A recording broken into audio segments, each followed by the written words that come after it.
inkosi.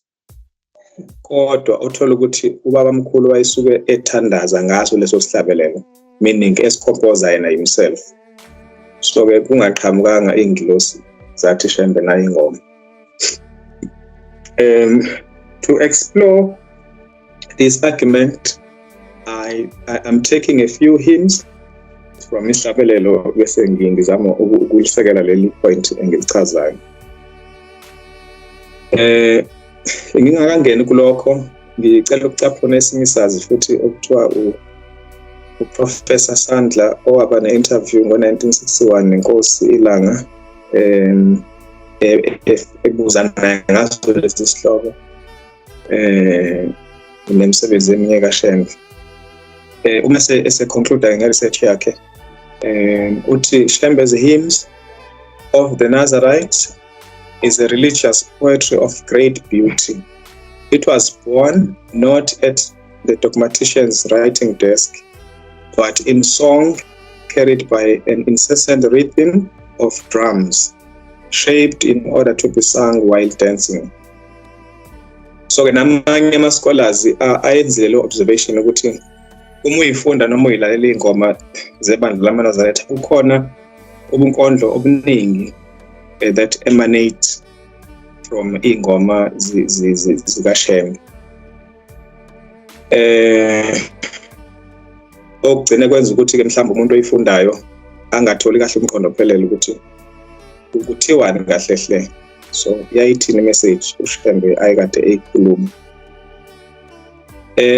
Anake the prayers of Shembe ngithatha isihlabelelo sika 172. So if uvula lapha esihlabelelweni sakho kukhona isihlabelelo esi 172. Esifundeka kanjena-ke: Adedele aphume weMashi, akekho umsengi weMashi. Full stop. So-ke uma umuntu elalele le nkulumo, as much as ikhuluma kwabayazi ukuthi ithini, umuntu ongayazi kodwa ayikhuluma ayisho lutho, ithule nje le message.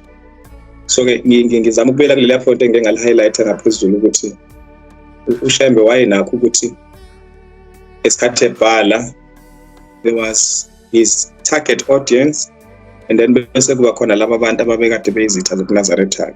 So-ke ngesikhathi ebhala ukuthi ezinye izinto wayeyicashisa in writing, kube nobunkondlo nje kuyisimanga.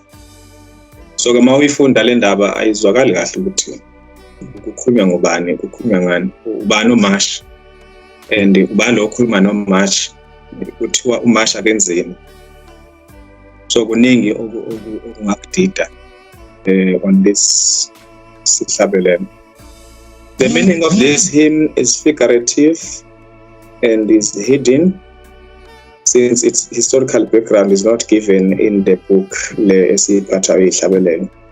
To give a meaningful sense of this hymn, I provide the historical background of the hymn. Lesi sihlabelelo-ke engiqeda kusifunda, ngicela ukuchaza kafishane ngaso. Sisuselwa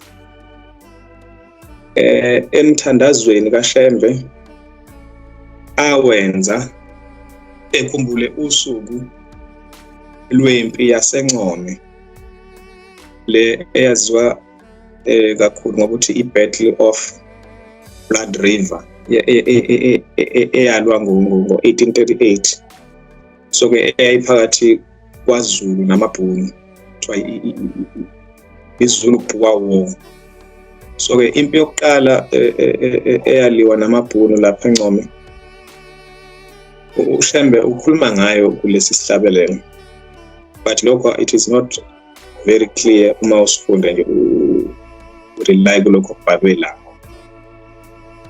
So ngicela for the benefits of those abangenayo access to the historical context ukuthi ngithi ukufunda kancane kulo mthandazo wakho uShembe engithi lesi sihlabelelo it was derived from lo mthandazo. Ngifunda ke encwadini le endala okuthiwa yemshado nemgcwabo. Kunamazwi kaShembe atholakala kuleyo ncwadi. Ngifunda ku page 35. Kuthiwa umthandazo wosuku lukaDingane 16 December 1838. Lokho sekwazana namhlanje ngokuthi i-Reconciliation Day. At some point ike yabizwa nge-Dingan's Day. Uthi-ke obhalayo la amazwi kaShembe la uthi usuku olubi namhlanje nantombi yesiqhingi sakwaZulu. Inkomo yadinga umsengi ngalolu suku. Amagula eyinsizwa aphenduka umlanzi. Izinja zemizi zaphuma emzini zema emagqumeni. Zabheka phezulu zakhala isililo ngoba abanikazi bazo bebengasekho. Ngaleyo mini amalawo eyinsizwa nabamnumzane aphenduka abamnyama kusemini. Imithango yamacansi ayendlalelwa eyinsizwa nawendlalelwa abanomzane awa emgibeni. Akhuluma ngezwi njengomuntu athi, sesiyokwendlalwa ngubani? Iqhele elihle labalobokazi bakithi laphenduka labamnyama. Abazali beyinsizwa baphenduka banesibibithwane.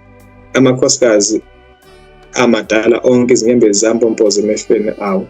Omunye wabuza komunye ukuthi wemabani kwenze njani? Naye lo obuzayo engazi ukuthi kwenze njani ebuze ekhala. Kwezwakala izwi elikhulu embusweni wezulu limemeza inyoni zomkhathi lithi phumani niyokudla inyama yabangalaleli izwi likaJehova. Lamemeza izimpisi zomhlaba lathi phumani niyokudla okucebileyo kwendlu kaDingane. Amakhehla amahle nezinsizwa ezinhle zalala zacamela sengathi zizovuka ngaleyo mini. Close quote. So if uyilandela kahle-ke iziyofika ekupheleni indaba yalo mthandazo kaShembe, you will note ukuthi kulesi sihlabelelo kukhulunywa kusetshenziswa ubunkondlo obuyisimanga ukuthi kuchazwe the extent or severity of the impact of the war empilweni zabantu, ikakhulukazi omama nezingane ezazalwa labantu ababesempini ngalesi sikhathi. So-ke leli gama elithi uMashi lisebenze ukuchaza noma ukumela ingane zabafana ezazikhona ngaleso sikhathi. Bese kuthi lo okukhulumayo othi Adedele Aphume bese kuba oma. Mase kuthiwa akekho umsengi ilezi insizwa ezafela empini. So uma uyifunda kahle le ngoma uyathola ukuthi umlando wayo ukhulunywa lokho la. So uma angazi abangakanani abantu abazi indaba yokusenga la ukuthi kusengwa kanjani. Kodwa mhlambe to brief you, uma inkomo zisengwa ziyahlukaniswa namankonyane. Bese kuthi uma sekusengiwe bese Adedele amankonyane ahambe ayoncela. So ke la kulesi sihlabelelo kusetshenziswa ipoet ukuthi kucashisela umuntu ongazi ukuthi kwenzakalani la, ukuthi omama babekhala bethi lezi ngane ziwadedela amankonyane ezibayeni ngoba vele there is no one ozosenga lezi nkomo since laba bantu base befele empini ngalendlela abafa ngayo. So ke uOpperman orekhode ngalempi kwenye incwadi zakhe uthi cishe bawu 3000 amadoda agcine ephangalala kulempi okuwamabutho kenkosi uDingane. So ke this is showing us ukuthi uShembe did not have to rely to ama-heavenly messengers all the time ukuze akwazi ukuqamba isihlabelelo. So he was also capable of composing the hymns by himself.